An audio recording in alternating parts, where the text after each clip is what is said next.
하나님의 말씀 로마서 10장 16절에서 18절까지입니다. 로마서 10장 16절 그러나 그들이 다 복음을 순종하지 아니하였도다. 이사야가 이르되 주여 우리가 전하는 것을 누가 믿었나이까 하였으니 그러므로 믿음은 들음에서 나며 들음은 그리스도의 말씀으로 말미암았느니라. 아멘. 18절 그러나 내가 말하노니 그들이 듣지 아니하였느냐. 그렇지 아니하다.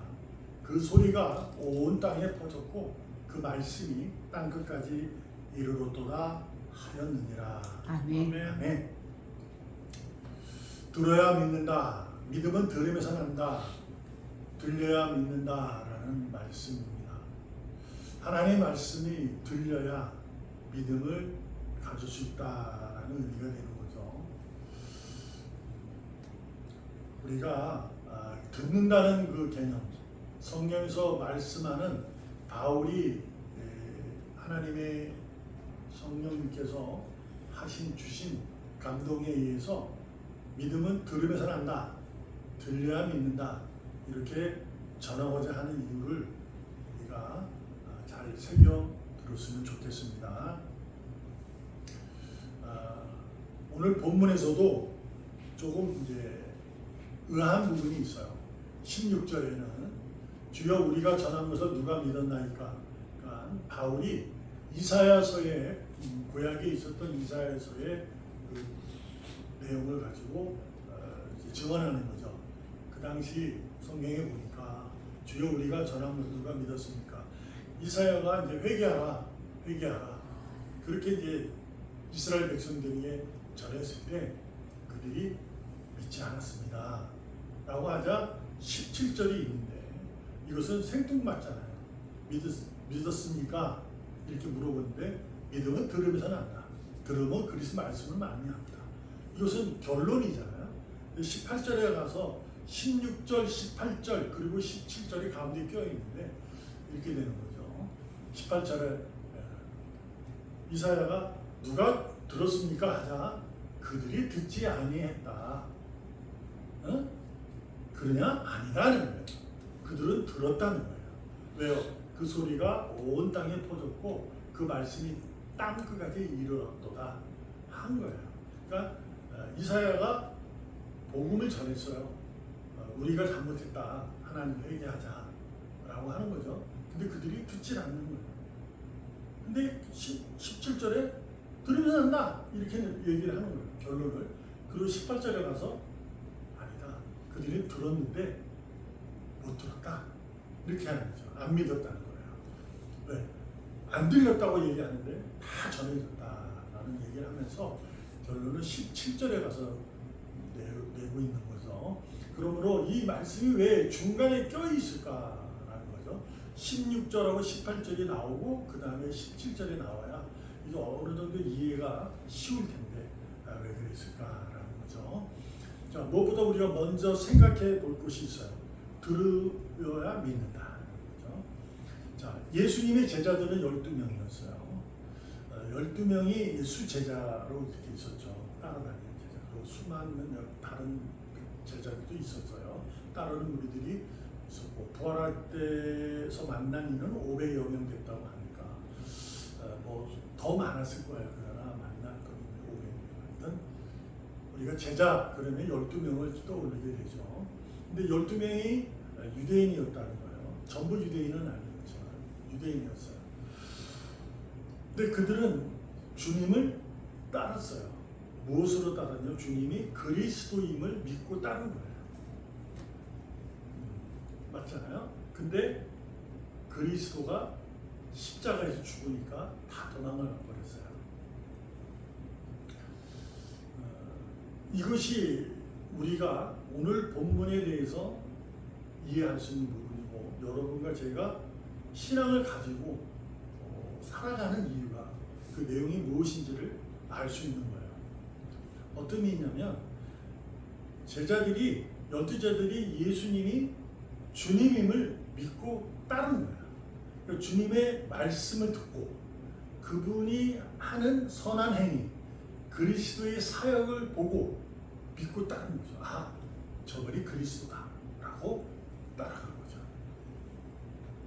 근데 우리도 중간에도 알잖아요. 그들은 베드로도 당신은 살아계신 하나님의 아들이십니다 라고까지 신앙의 고백을 하는데 예수님이 그것은 너의 아버지가 아니라 혈육의 아버지가 아니라 하나님께 알려주신 거야 라는 얘기를 듣고도 예수님이 그러고 나서 나는 이제 고난을 당할 거야 그러니 안 됩니다 하고 이렇게 했죠. 그러자 예수님이 그를 사탄아 내 뒤로 물러가라 라고까지 베드로 그 수제자에게 그런 얘기를 하신 이유를 우리가 이렇게 마음에 새기셔야 돼요. 어떤 의미냐면 제자들은 주님을 말씀을 듣고 따른 거예요. 그리스도. 그런데 도망을 갔죠. 그리고 베드로처럼 엉뚱한 얘기를 하는 거죠. 그래서 예수님이 그런 얘기를 하게 됩니다. 무슨 말이냐? 그들이 예수님이 주님을 그리스도를 따를 때는 자신이 가지고 있는 지식으로 따른 거예요. 아, 그리스도는 이래. 아, 이건 이래. 하고 자신이 지금 유대인으로 살아가면서 경험된 종교적 경험에 의한 그 말씀을 구약을 달달달 외우면서 아는 지식들로 인해서 아, 그리스도다. 이렇게 하고 쫓아가는 거예요. 근데 막상 죽으니까 다 도망갈 뻔한 거야. 다 도망을 갔어요. 근데 놀라움이 여기서 우리가 오늘 본문의 내용에서 바울이 하고자 하는 얘기에 또한 하나님 우리에게 들려주시고자 하는 얘기가 의미가 뭔지를 알 수 있어요. 도망을 다 간 그들을 예수님은 3일 만에 부활하셔서 그들을 찾아오십니다. 그러자 그들이 놀라죠. 예수님의 그 베드로의 그 대답, 묻고 대답하는 세 번의 무릎, 나를 사랑하네? 이렇게 묻는 거예요.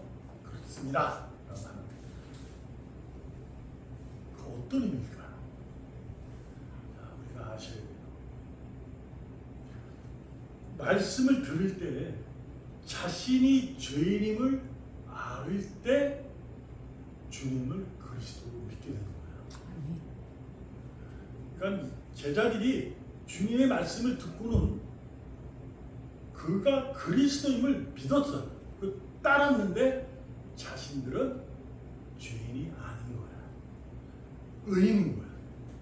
하나님 나라의 백성, 하나님이 선택한 민족이라고 그들은 선민, 선택된 백성이라고 그들은 믿고 있었거든요. 그래서 그러나 선택된 민족이 하나님의 자녀 우리의 백성인데 하나님의 때가 있어서 기다리고 있는 거예요. 메시아를 보내는 중. 그래서 로마의 정권 아래 억압을 당하면서 있지만 반드시 오시면 모세와 같은 다윗과 같은 있을 것이다 라고 기대를 했는데 마치 그런 모세와 다윗에 대한 그 가졌던 것들이 예수님을 통해서 보여진 거죠. 그러자 그를 따랐던 거예요. 근데 예수님은 전혀 그렇잖아요. 그분은 오셔서 늘 죄인들만 찾아가는 거예요. 아픈 자들, 병자들, 귀신 들린 자들, 죽은 자들, 유대교의 율법으로는 이해하지 못하는 그들을 찾아가고 그들을 고쳐주시고 하는 거예요. 죄인들 같이, 그러니까 유대 율법으로 죄인을 정죄받은 그들과 식사를 하고 이러는 거죠. 창녀도 용서하고 뭐 이러니 그런 생활을 하게 됩니다. 예수님은. 제자들도 그때까지도 그것이 야 놀라운 기적이라고만 생각하는 거죠.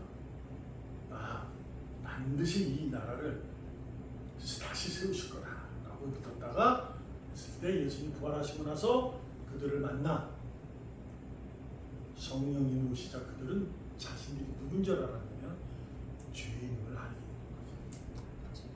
그래서 그 다음부터는 주님을 그리스도라 믿고 사도로서 복음을 증거하는데 세상의 그 무엇도 두려워하지 않게 된 거죠. 아멘. 들어야 믿는다는 것은 바로 이런 겁니다. 시편 51편 5절에 보면 내가 죄악 중에서 출생하였다. 어머니가 죄 중에서 나를 잉태하였다. 시편 51편은 다윗이 임금이 되었을 때 이스라엘 왕이 되어가지고 우리아의 장군의 아내 밧세바를 겁탈해서 한 사건이 있어요. 아들을 낳는 그렇게 솔로몬을 낳게 되는 그 사건이 있는데 그 전에 이제 그 아들은 죽었지만 두 번째 아가 솔로몬이죠. 그 밧세바를 겁탈하고 나서 이제 나단이라는 선지자를 통해서 너는 죄인이야. 너는 죄를 졌어. 이렇게 이제 듣게 되자 시편 51편은 그거에 대한 회개를 눈물로 회개하는 모습입니다. 그것이 시편 51편의 내용이에요. 자, 여기서 우리가 알아야 돼요. 5절에 보니까 다윗은 그러는 거야. 나는 죄악 중에서 태어났다. 어머니도 죄 중에서 나를 잉태했다. 라고 하는 거죠. 도저히 읽을 때 좀 무섭잖아요. 근데 이것은 어떤 의미로 다가오는 거냐면 다윗은 왕이 되었을 때 죄 지은 것이 아니라 그는 왕이 되기 전까지는 얼마나 많은 믿음의 능력이 있었는지 우리는 잘 알잖아요. 근데 왕이 되고 나서는 그러한 일을 하게 됩니다. 죄를. 근데 그것이 죄인 줄 몰라요. 죄인 줄 모르고 선지 나단이 와서 말을 하니까 자기가 이거 죄구나 알게 돼서 이제 회개하는 거잖아요. 여러분과 저는 내가 죄인이라고 깨닫는 것은요 들었을 때 압니다. 나단의 선지자에게 하나님이 말씀하셔서 그가 그에게 다시 들려줬을 때 그가 믿게 된 거죠. 그 전에도 왕이 되기 전에도 그는 하나님의 말씀을 들었어요. 그래서 자신은 믿음의 사람으로 대단히 열정적으로 믿음의 능력을 발휘해서 하나님 나라를 건설해가고 한 나라의 이스라엘의 왕이 되는 역사가 이루어집니다. 그런데 그 이후로 그는 말씀을 들었는지 안 들었는지 모르는데 안 들은 것 같아요. 그러니까 죄를 지게 된 거다라고 볼 수 있어요. 그래서 말씀은 들어야 믿는다는 얘기는요. 내가 죄인임을 아는 자가 믿게 되는 거다. 말씀드렸잖아요. 그러므로 말씀을 처음에 접하면 신앙을 처음에 접하면 자기가 죄인인 줄 알고 눈물 콧물 쏟아서 하나님 찬양합니다. 근데 그 이후로 신앙생활 하다 보면 말씀 잘 안 들어요. 그러니까 예수는 믿고 교회는 열심히 다니고 더욱이 목사님은 잘 따르는데 하나님 말씀만 잘 안 들어요. 그런 경우가 생긴 것이 바로 요즘의 오늘날의 교회의 모습이에요. 다윗도 계속 말씀을 들었어야 됩니다. 그래야 자기가 나는 은혜로 사는 사람이구나 라는 것을 깨닫게 되는 거죠. 내가 죄인이라는 것은 내가 은혜로 살아가는 사람이구나 이것을 알게 되는 겁니다. 은혜가 없으면 나는 계속 죄 아래 살아야 됩니다. 그걸 몰랐던 거죠. 잠언 28장 14절에 보면 항상 경외하는 자는 복되다. 마음을 완악하게 하는 자는 재앙에 빠지니라.